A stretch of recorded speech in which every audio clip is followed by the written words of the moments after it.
Hello दोस्तों, welcome to my YouTube channel. आज मैं आप लोगों को माय हीरोइक हस्बैंड के पार्ट 19 को एक्सप्लेन करने जा रहा हूँ। So let's begin.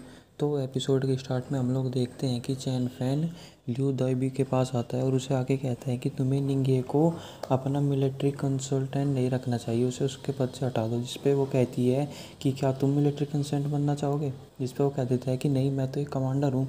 जिस पे वो कहती है कि मैंने निंगे को कंसल्टेंट सिर्फ इस वजह से बनाया था क्योंकि उसने उस दिन जनरल यूएन के साथ मिलके हमारे बैंडेज के साथ लड़ाई की थी, जो भी हमारे वहाँ पे लोग थे। और वो जनरल यूएन के साथ लड़ाई करते हुए उसे यही उसकी बात पसंद आई थी और उसने वहाँ पे मुझे अपना नाम वू शाओ बताया था। जिस पे चैन फैन कहता है कि वू शाओ तो एक गंदा इंसान है, उसके बारे में सभी लोग बहुत ही गलत बातें कहते हैं। जिस पे वो कहती है कि मैंने एक आदमी को जैनिंग शहर में भेजा है वू शाओ के बारे में पता लगाने के लिए। जिस पे वो आदमी आता है और बताता है कि वू शाओ तो एकदम ही लीचड़ किस्म का इंसान है, वो हर औरतों को छेड़ता फिरता है। जिसकी बात सुन के चैन फैन लू दाइबी को देखता है। जिस पे लू दाइबी कहती है तो क्या हुआ, वो भले ही एक ऐसा इंसान हो लेकिन उस फिर भी वो एक अच्छा इंसान है, उसने जनरल लुएन का साथ दिया था। जिस पे चैन फैन की बात वो सुनती नहीं और चैन फैन वहाँ से चला जाता है।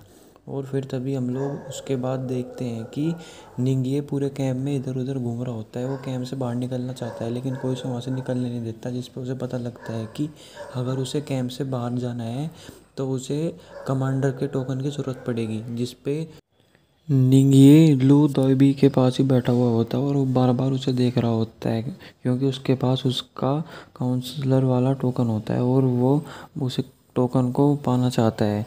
पर जब भी वो उसे देखता है तभी वो भी उसे देखने लगता है लू दॉयबी। जिस पे वो थोड़ा सा डर जाता है लेकिन वो फिर तभी वहाँ पे कुछ पेपर्स को लेके जाता है और उसकी टेबल पे जाके रखने वाला होता है। जिस पे लू दॉयबी वहाँ पे उसके पास एक स्टूल को उसकी तरफ को रख देती है और कहती है कि इस पे रख के चले जाओ। और वो उससे कहती है कि तुम्हें मुझसे थोड़ा सा डिस्टेंस में रहना। जिस पे वो कहता है कि क्या हुआ। जिस पे वो कहती है कि मुझे नहीं पता था कि तुम्हारी ये भी कोई हॉबी है। जिस पे वो उसे कहती है कि मैंने तुम्हें तुम्हारी एबिलिटी की वजह से यहाँ पे काउंसलर की जॉब दी है। जिस पे वो निंगे खुश होता है और कहता है कि थैंक यू। जिस पे वो वहाँ से और फिर वो अपनी सीट पे जाके बैठ जाता है और फिर उसे अचानक से सुतेनर की याद आने लगती है। जिस पे वो बहुत ज़्यादा उदास हो जाता है। और फिर तभी हम लोग देखते हैं कि लू दाओबी भी वहाँ से उठ जाती है क्योंकि उसे उसका दुखी हुआ चेहरा दिख जाता है और वो अपने सभी दोस्तों को वहाँ से जाने के लिए कह देती है कि तुम जाओ और आगे से तुम इसे फॉलो मत करना। चला जाता है और बार बार वो उस कमांडर वाले टोकन को देख रहा होता है। फिर उसे अचानक से उस कमांडर वाले टोकन को उठाने का रास्ता मिल जाता है तो वो चुपके से ल्यू दाइबी के पीछे चला जाता है और उससे वो टोकन छीनने लगता है। जिस पे ल्यू दाइबी उसे देखती है और उसे लगता है कि वो उसे टीज़ कर रहा है, वो उसके साथ छेड़छाड़ कर रहा है। जिस पे वो उसका जो वही हाथ होता है जिससे वो उस टोकन को चुरा रहा होता है वो उसे तोड़ देती है और फिर वो उसे बहुत ज़्यादा पीटती है। जिसकी आवाज़ सुन के वहाँ पे सभी लोग आ जाते हैं और चैन फैन भी वहाँ पे आ जाता है। जिस पे हम देखते हैं कि निंगे की तो हालत बहुत ज़्यादा ख़राब हो गई होती है।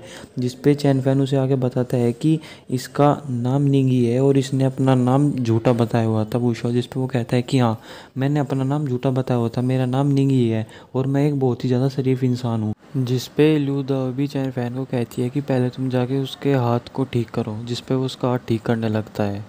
जिस पे लू दाइबी उससे पूछती है कि तुम मेरा टोकन क्यों चुराना चाहते थे। जिस पे वो कहता है कि तुम लोगों ने मुझे फोर्सफुली अपना मिलिट्री काउंसलर बना लिया और मुझे यहाँ पे घूमने की भी आज़ादी तुमने नहीं दी और मैं यहाँ पे आराम से एक बंदी बना के मुझे यहाँ पे रख दिया। जिस पे लू दाइबी को थोड़ी सी उस पर दया आ जाती है और इसलिए वो उसे अपना टोकन दे देती है। जिसके बाद निंगे बहुत खुश हो जाता है कि अब तो मैं कुछ भी कर सकता हूँ।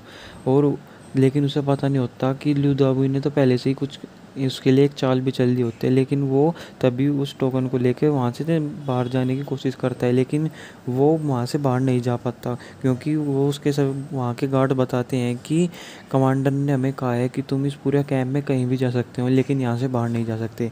लू होंगती कुछ पीजेंट्स को उन सभी चोरों से बचा लेती है और तभी उसके पास एक कबूतर मैसेज लेके आता है कि फैंग तिएनली इसी लियन शहर में है, जिसे सुन के वो वहाँ से चली जाती है। और हम आगे देखते हैं कि जिसपे निंगे बहुत उदास हो जाता है और वहाँ से निकलने का दूसरा रास्ता ढूंढने लगता है।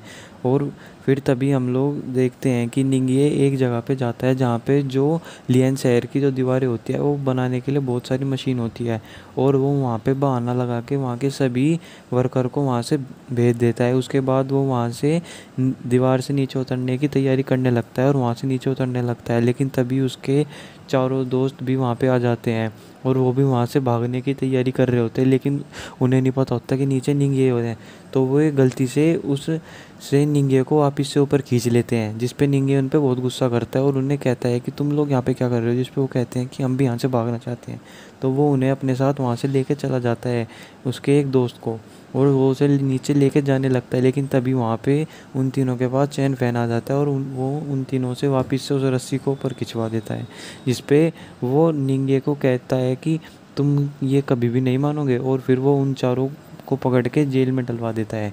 और फिर तभी वो निंगे को लेके वहाँ से चला जाता है और चैन फैन निंगे को लेके लू दाबी के पास आता है और उसे बताता है लू दाबी को कि ये यहाँ से फिर से भागना चाहता है, जिस पे निंगे जल्दी से सारी बात को पलट देता है। कहता है कि मैं तो इस पूरी जगह का इंस्पेक्शन कर रहा था, क्योंकि मैं तुम्हारा काउंसलर हूँ ना, इसलिए मैं यहाँ की सारी सेफ्टी चेक कर रहा था कि कहीं कुछ है तो नहीं। जिस पे चैन फैन उसे देखता रहता है कि ये कितना ज़्यादा सफ़ेद झूठ बोल रहा है उसके सामने, जिस पे वो लू दाबी को कहता है कि निंगे यहाँ से फिर से भागने की कोशिश कर रहा था और मैंने इसे अब की बार रंगे हाथों पकड़ लिया था, इसकी वजह से ये अब झूठ बोल रहा है।